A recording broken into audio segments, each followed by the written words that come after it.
के लिए भारत में राज करना क्या हो गया था। ये तो बाबर वाले पक्ष की बात। इधर वाला पक्ष कौन सा है, सांगा वाला पक्ष। खानवा अंतिम लड़ाई है जिसमें राजस्थान के सभी राजपूत राजा एक होकर लड़े थे।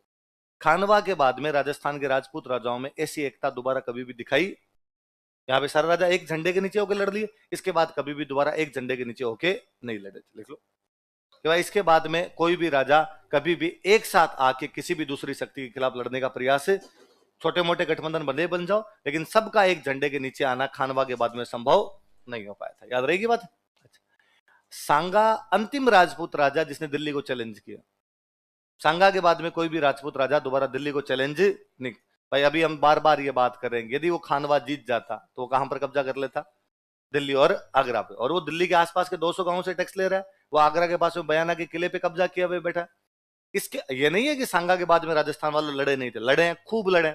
महाराणा प्रताप था जिंदगी अकबर से लड़े, राव चंद्रसेन अकबर से लड़े, दुर्गादास राठौड़ बाद में आपके औरंगजेब से लड़े, राव सुल्तान आपके अकबर से लड़ा है। खूब सारे लोगों ने अलग अलग टाइम पर अलग अलग दिल्ली के बादशाहों के साथ में लड़ाइयां की है, पर वो सारी लड़ाइयां डिफेंसिव है। वो कैसी लड़ाइयां है कि अकबर मेवाड़ आ गया तो घर का तो जवाब देना ही पड़ेगा। दो चीज है, आप अपने घर में बैठे हुए हो और कोई गुंडा आपके घर पे आके कब्जा करने की कोशिश करे, तब तो आप रोकोगे यार। घर बचाने का प्रयास तो हर आदमी करेगा। तो बाद वाली जितनी भी लड़ाइयां वो डिफेंसिव है अपने, कि अपने उनको क्या करने का प्रयास कर रहे थे, रोकने का। यहां तो सांगा दूसरे प्लॉट पे कब्जा कर रहा है। मैं कई बार इस बात को बड़ा हैरत से सोचता हूं कि यार सांगा मेवाड़ का राजा था, युद्ध लड़ रहा है भरतपुर जाके। कहां लड़ रहा है? मैं यकीनन कहता हूं आज जो मेवाड़ में जितने लोग रहते हैं उन्होंने अपनी पूरी जिंदगी में भरतपुर नहीं देखा हुआ। कि मेवाड़ वालों का भरतपुर से कोई लेना देना नहीं और भरतपुर वालों का मेवाड़ से कोई लेना देना, रूट ही नहीं है। सीधी सीधी तो बस चित्तौड़ से भरतपुर बस ही नहीं जाती। तो सीधी कोई बस बता देगी साहब चित्तौड़ डिपो से भरतपुर डिपो के बीच में बस चलती है ना। मेरे तो एक वो राजसमंद के फ्रेंड है, मेवाड़ के फ्रेंड है, और उनका अभी सेंटर आ गया पेपर का भरतपुर। कॉलेज लेक्चर का एग्जाम था, उसका भरतपुर सेंटर आ गया। तो उन्होंने मेरे को पहले दिन फोन किया कि यार वो मैं कहाँ है आपका सेंटर। तो उनका यार मेरा सेंटर तो वो भरतपुर आ गया। तो ठीक है देखे, उन्होंने कहा ठीक है यार, इनको और कोई जगह नहीं मिली आरपीएससी वालों को। यार उदयपुर दे देते, हमारा संभाग है, वो नहीं दिया तो जयपुर दे देते, मैं यहां रहता हूं। यार जोधपुर दे देते, भरतपुर दिया यार, मैं जानता ही नहीं यार वहां किसी को। तो मेरे को बात तो सही है, मेवाड़ियों का भरतपुर से क्या लेना देना है। अंतिम मेवाड़ी जो भरतपुर गया था राणा सांगा था। राणा सांगा के बाद यदि किसी को मौका मिला है पुनः मेवाड़ के व्यक्ति को वहां जाने का, तो वो आप हो। आप मुंह तोड़ जवाब दो, वहां जाके पेपर क्रैक करो तो खानवा का जो युद्ध का बदला है वो ले पाओगे वहां पर।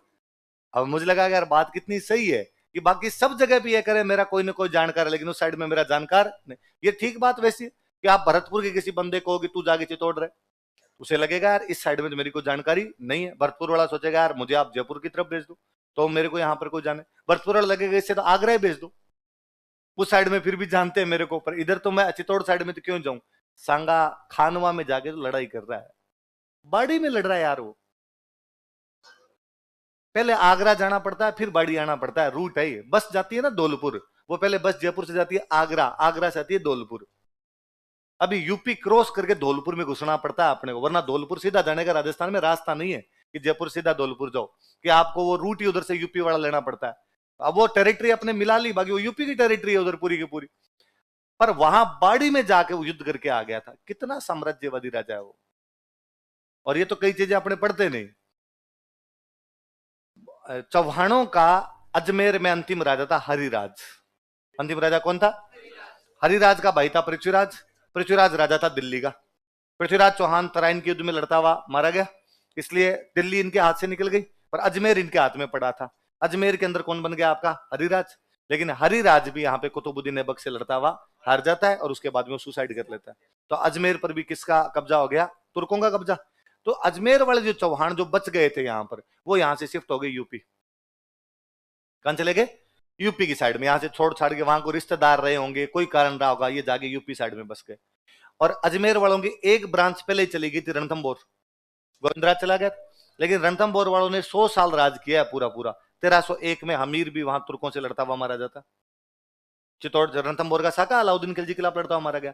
अब जो रणथंभौर वाले चौहान को थोड़े बहुत वहां बचे थे वो भी चले गए यूपी। तो ये अजमेर रणथंभौर वाले जो भी चौहान थे कहां पे जाके शिफ्ट हो गए थे? यूपी। इस खानवा युद्ध से पहले सांगा जब राजस्थान के सभी राजाओं को लेटर भेजता है तो उन चौहानों को भी लेटर भेजता है और उन चौहानों को कहता है कि यूपी वाले चौहानों, पृथ्वीराज चौहान और हमीर के वंशजों, तुम खानवा युद्ध में मेरा साथ देने के लिए आओ। तो उन्होंने पूछा भाई तेरा साथ देंगे तो हमें क्या मिलेगा? उसने कहा इस बार दिल्ली जीतेंगे, दिल्ली दूंगा तुम्हें, क्योंकि लास्ट टाइम में दिल्ली चौहानों के पास थी। लास्ट टाइम में दिल्ली किसके पास थी? तुम तो आ जाओ, मैं तुम्हारा साथ देने के लिए तैयार हूं। तो चौहान सारे के सारे वहां से इसकी युद्ध में, खानवा युद्ध में यूपी से लड़ने के लिए आ गए थे, पर बदकिस्मती खानवा में तो हार गए। बात तो ये भी थी चौहानों के साथ में कि आपको क्या देंगे? दिल्ली, पर अब दिल्ली तो जीत ही नहीं पाए। अब उन चौहानों को क्या करो? आपने यूपी से तो बुला लिया उनको, तो सांगा ने उनको बाद में मेवाड़ में जागीरें दी। कहां पे जागीरें दी? तो यूपी वाले चौहान बाद में कहां बस गए? अपने मेवाड़। यूपी अपने से कौन सी दिशा में, पूर्व या पश्चिम? अपने पश्चिम में तो कौन से हो गए? पूर्व है। यूपी वाले चौहानों को मेवाड़ में आज भी कहते हैं पूर्वीय चौहान। कौन से चौहान है? ये पूर्व दिशा से आए हुए चौहान है, इसलिए उनका नाम ही पड़ गया पूर्वीय चौहान। मुझे लगता है यार कितना साम्राज्यवादी, कितना साम्राज्यवादी आदमी, कितना सोचता है ये आदमी कि यार यूपी वाले चौहानों को भी युद्ध के अंदर इसने बुला लिया था कि दिल्ली जीत लेंगे इस बार, और दिल्ली जीत लेंगे तो मैं आपको क्या दे दूंगा? दिल्ली। क्योंकि लास्ट टाइम में दिल्ली किसके पास में थी? चौहान। हम पढ़ते हैं देखो, पृथ्वीराज चौहान के बाद कोई भी राजपूत राजा दोबारा दिल्ली पर कब्जा पड़ा था ना वहां पर। इस बार इसके पास चांस था, तो उसने कहा दिल्ली जीतेंगे। दिल्ली जब चौहानों की थी तो बाद में किसको दी जाए? चौहानों को दी जाए। कई ऐसा भी कहते हैं, एक बीच में लॉजिक बड़ा गजब का ये भी है कि चौहानों से ठीक पहले दिल्ली तंवरों के पास थी। तोमर, विगराज चतुर्थ ने तोमरों को हराकर दिल्ली पर कब्जा किया था, इसलिए सलहदी तंवर नाराज हो गए, बाबर से मिल गया था। इस सलहदी तंवर को जब ये पता चला कि सांगा ने बात तो चौहानों से कर रखी कि मैं तुम्हें क्या दूंगा? दिल्ली, तो उसको लगा यार फिर हम तोमर कहां जाएंगे? यदि दिल्ली देनी है तो तोमरों को दो, हम तंवरों को दो। पहले तो हमारे पास थी चौहानों से पहले, तो इनके बीच की खींचतान का कारण ये भी था। पर ये कुछ भी कान रहे हो ऐसे, पर ये साम्राज्यवादी आदमी तो है, और ये इसने दिल्ली पर कब्जा करने का प्रयास किया था। सांगा के बाद कोई भी राजपूत राजा दिल्ली को चैलेंज डायरेक्टली नहीं कर पाता। बाकी वाले दिल्ली का जवाब दे रहे, काउंटर खूब लोगों ने किया, अपने इलाके में दिल्ली वालों को भगा भगा के मारा होगा, लेकिन दिल्ली पे कब्जा करने के लिए दोबारा कोई भी नहीं गया। लिखो, सबसे बड़ी बात इस युद्ध ने, जब आप हारते हो ना तो आपकी कमियां सामने आती है, जब तक आप जीतते रहते हो तब तक आपकी कमियों का पता, आप हारे तो कमियां सामने आई कि यार इनकी तो आर्मी फॉर्मेशन ही गलत है, और इनकी आर्मी केवल अपने कमांडर का आदेश मानती है और किसी का आदेश नहीं। इनको तोपों की पता नहीं है, इनको तुलगुमा का पता भी नहीं है, इनके पास घोड़े कमर हाथी ज्यादा है, इनके हथियार क्या है? भारी। तो राजपूतों की जो सामरिक कमजोरियां थी वो उजागर हुई, राजपूतों की सामरिक कमजोरी, युद्ध की जो कमजोरियां थी उनका पता चला। अच्छा मुझे बताओ, सांगा एक बड़ा राजा है या छोटा राजा है? और बड़ा राजा होता है तो उसके बाद धन ज्यादा होता है कम होता है? ज्यादा धन होता है, और ज्यादा धन होता है तो कोई भी व्यक्ति आर्ट एंड कल्चर का डेवलपमेंट कर पाता। भाई ज्यादा रुपए होंगे, भाई कम रुपए होते हैं तो आदमी रोटी कपड़ा मकान का सोचता है। मेरी नॉर्मल सी तनख्वाह तो मैं सोचूंगा यार रोटी कपड़ा मकान जैसे तैसे आ जाए, और जब मेरे पास ज्यादा रुपए होंगे, जब मैं रोटी कपड़ा मकान का आराम से व्यवस्था कर सकता हूं, तो फिर मैं सोचता हूँ कि मकान में पेंटिंग कौन सी लगा लूं। इससे पहले मैं पेंटिंग नहीं सोच रहा था, है ना। ये अपने आप में क्या आर्ट एंड कल्चर का डेवलपमेंट है। वो मैं मकान को और अच्छा कैसे बना लूं, इसमें पेंट कौन सा अच्छा करवा लूं, मैं गाड़ी कौन सी लेके दूं, ये बंदा सोचेगा कोई बात। लेकिन अब सांगा के बाद में बड़े राजा बचे ही नहीं, बड़े राजा नहीं बचे, तो अब राजा छोटे छोटे थे तो उनके पास पैसे भी ज्यादा नहीं थे, तो कल्चर का डेवलपमेंट ज्यादा नहीं हुआ। इससे कल्चर का प्रमोशन होगा कि डिक्लाइन होगा? तो सांगा के बाद बड़े हिंदू राजा नहीं बचे जिसे हिंदू कला और संस्कृति का पतन हुआ। क्या बाबर ने मेवाड़ पे कब्जा कर लिया? एक युद्ध हारे हैं, ये कब्जा कर रहे थे आगरा, वो मौका इनके हाथ से निकल गया। इनकी टेरिटरी में इंच भर जमीन की कमी भी नहीं, इनकी जो टेरिटरी थी वो तो टेरिटरी इनकी पड़ी थी। वापस आ गए, वहां से वापस आ गए, अपने अपने राज्यों के अंदर बैठ गए। बाबर ने भी वापस इधर आने का कोई प्रयास नहीं किया। बाबर को भी पता था कि आगे और गए तो ये लड़ने के लिए वापस तैयार बैठे और अपने उलझ के रह जाएंगे। तो बाबर बाद में जाता चंदेरी। किधर जाता है? मेदिनी राय लड़ने के लिए आया था, तो उसने मालवा की तरफ, मालवा पैसे वाली जगह थी, तो उसने लगा अपने राजस्थान में माथापच्ची नहीं करनी, इनसे नहीं लड़ना, अपने तो कहां लड़ेंगे? मालवा। और मालवा का बड़ा राजा कौन है? मेदिनी राय। तो वो बाद में किससे लड़ने के लिए चला गया था? मेदिनी राय से लड़ने के लिए चला गया। बाबर बाद में राजस्थान में उसके बाद भी नहीं आया। बाबर उसके बाद भी उधर अफगानों से लड़ता रहा, बाकियों से लड़ता रहा, लेकिन इनकी तरफ वापस लड़ने के लिए नहीं आया, क्योंकि वो जानता था कि इनके साथ पंगा लेंगे तो ये पंगा लेने के लिए तैयार बैठे, वापस ले लेंगे अपने से।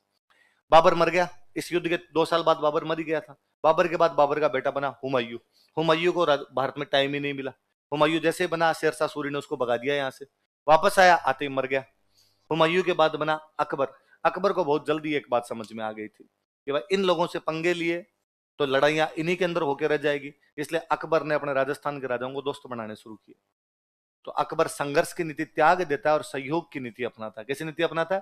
तो इस युद्ध ने मुगलों के सामने यह स्पष्ट कर दिया था कि राजस्थान के राजाओं के साथ आपको कैसी नीति अपनानी पड़ेगी, संघर्ष करने के लिए। तो यहाँ के लोग हमेशा तैयार आपसे रहेंगे। तो लिखो। अच्छा, सांगा जब घायल हो गया तो घायल होने के बाद सांगा बेहोश हो जाता है ना। तो सांगा का इलाज करवाने के लिए, घाव वगैरह शरीर पे ज्यादा, और उसका इलाज करने के लिए अपने दौसा में एक जगह थी बसवा। कौन सी जगह थी? तो सांगा को कहां पे लेके आए? बसवा। यहाँ पे सांगा का थोड़ा इलाजन किया तो सांगा थोड़ा ठीक हुआ। तो होश में आया, वो होश में आया तो उसने पूछा भाई क्या हुआ, कहाँ है अपने? तो साहब अपने हैं बसवा। ये कहाँ पे? तो दौसा। खानवा में क्या हुआ? तो खानवा में तो अपने हार गए। बाबर कहाँ गया? तो कहा बाबर चला गया चंदेरी। कहां चला गया? किसके खिलाफ लड़ने के लिए? मेदिनी राय। तो सांगा ने कहा अच्छा चंदेरी मेदिनी राय के खिलाफ गया क्या? हाँ। तो कहा भाई मेदिनी राय ने खानवा के मैदान में अपना साथ दिया था, अब अपने मेदिनी राय का साथ देने के लिए कहां जाएंगे? चंदेरी। तो युद्ध की तैयारी करो, अपने चंदेरी चलेंगे, चंदेरी चल के मेदिनी राय की सहायता करेंगे, बाबर को हराएंगे वहां पर। सेनापतियों ने साथ वालों का सर रहने दो, अभी बड़ा युद्ध हुआ है, उस बड़े युद्ध में अपने को बहुत ज्यादा नुकसान हो गया खानवा के युद्ध के अंदर। एक बार थोड़ा टाइम लेते हैं और टाइम लेके और बाद में चलेंगे अपने। और ये बाबर यहीं बैठा है, बाबर को बाद में हरा लेंगे, पर अभी हाथों हाथ हमला करना अच्छी बात नहीं। वापस सांगाने का तूने कहा यार पर मेदिनी राय ने अपना साथ दिया था, तो अपने को मेदिनी राय का साथ देना चाहिए। उनका सर पर ये बात भी तो सोचिए कि अपनी कंडीशन कैसी है। अपनी कंडीशन अभी साथ देने की नहीं है। अपनी कंडीशन है कि अपनी जो पावर उसको रिस्टोर किया जाए, वापस पावर को जमाया जाए। अपने साथ वाले सारे अपने अपनी रियासतों में लौट गए और सबका नुकसान हुआ है, तो सबको यूं चिंता मुक्त किया जाए एक बार कि नहीं भाई अपने वापस खड़े होंगे, वापस लड़ेंगे और थोड़े दिनों बाद में लड़ लेंगे। तो सांगा मानने के लिए तैयार नहीं था। सांगा ने कहा झुकेगा नहीं, मैं लड़ूंगा जाग। तो सांगा ने कहा भाई ठीक है। तो सांगा अपनी सेना को लेके यहां से किधर निकलता है? चंदेरी। साथ वालों ने बीच बीच में और रुक जाओ मत चलो शायद, रुक जाओ आगे। फाइनली वहां चंदेरी के पास में जाते जाते यूपी में एक गांव पड़ता था इरीच। बसवा तो कहां पड़ता अपना? दौसा। वह इरीच के अंदर खाना खाने के लिए बैठे। वहां सांगा को फिर कहा गया कि भाई रुक जाओ अब आगे नहीं चलते हैं आपने। सांगा ने कहा अब तो चंदेरी आ गया, थोड़ा ही दूर है, अब तो चलेंगे आपने। तो वहां खाने में सांगा के जहर मिला दिया, साथ वालों ने जहर मिला दिया। शीशा पीस के मिलाते थे, मैंने दिन पहले ही बताया था, मारने का सबसे अच्छा तरीका होता है वो शीशा। लेड लेड जो जाती होती शीशा, वो खाने में मिला दिया करते थे। उससे क्या है ये यहाँ घाव हो जाते हैं, अंदर कट जाती है, अंदर से आंते आहार नली कट जाती है, तो वॉमिटिंग होती थी। वॉमिटिंग होकर आदमी मर जाया करता था। तो सांगा को वॉमिटिंग शुरू होती है वहां से। सांगा फिर भी झुकने का नाम नहीं ले।